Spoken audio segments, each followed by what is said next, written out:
Now, we have a young man who is doing amazing things. We're going to hit on a more serious topic. It's voting with the election right around the corner. Taos Wynn is here with Millennial Civil Rights Campaign, and he's joining us at the table. My apologies on that, everyone. How are you, sir? I'm doing good. Welcome to the show. Yes, Awesome. good to have you you here. Yes, he's been having a great Thank time watching us do our thing and watching the Spelman students, which is really, it leads us right into this question. Tell us about why you started the Millennial Civil Rights Campaign. So the Millennial Civil Rights Campaign overall, it was really three factors that led to the beginning of it.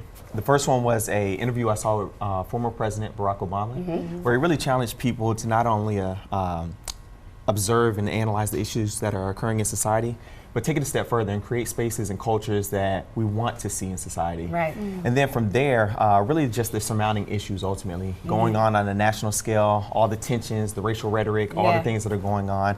And so I really want to do something, and I felt like a response was needed, but the response had to be bigger than me. Yes, And the response had to be generational. So we created this campaign to really create a generational response for generational change and justice. What do you think is the biggest issue facing millennials? I mean, you said it's a plethora, obviously, but what do you think the biggest thing is? I think it's twofold. One of the biggest issues I think right now is fear.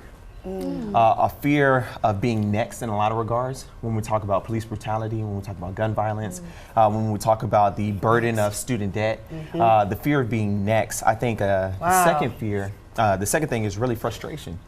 The idea that things aren't going to change.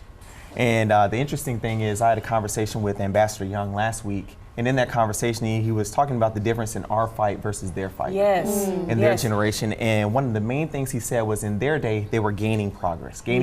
Everything was to fight to gain ground legislatively. Whereas in our time, our fight is twofold. So not only are we trying to gain progress, but we're also trying to be proactive and not losing the progress that they gained on the other end with like the Voters' Rights Act and other things that are being challenged right now. Well, in that effort to not lose that progress or that progression, what do you think, in your opinion, is prohibiting this younger generation from going out and voting? I think it's a couple of things. One of the main things I think is relevance, and people just not understanding the relevance of actually getting involved politically. I think that most people don't realize that most of their day-to-day is dictated by state and local elections, and so they choose not to really engage in those spaces. Another thing I think is understanding. And so the better that people understand how to engage in the political process, I think they will.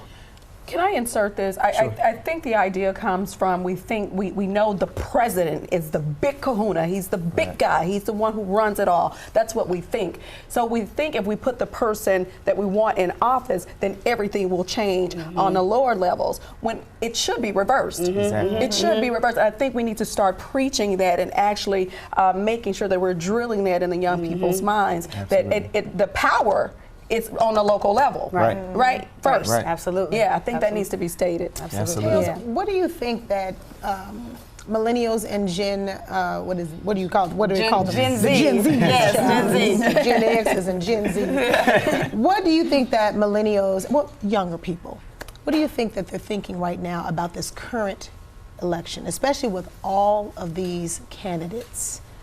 I think one of I think a few things. The first thing I think people are thinking is really who's going to speak up where gun control and common sense gun reform is concerned, expanding universal background checks, and what are we doing to be proactive in preventing the next mass shooting or tragedy. I think that's on a lot of people's minds. I also think climate change and the climate crisis is also really on a lot of millennials' minds. Exactly. Yes. It is. In addition to that, I think also human rights and individual choice is something else that millennials are really paying attention to. Do you think that needs to be touched on in this?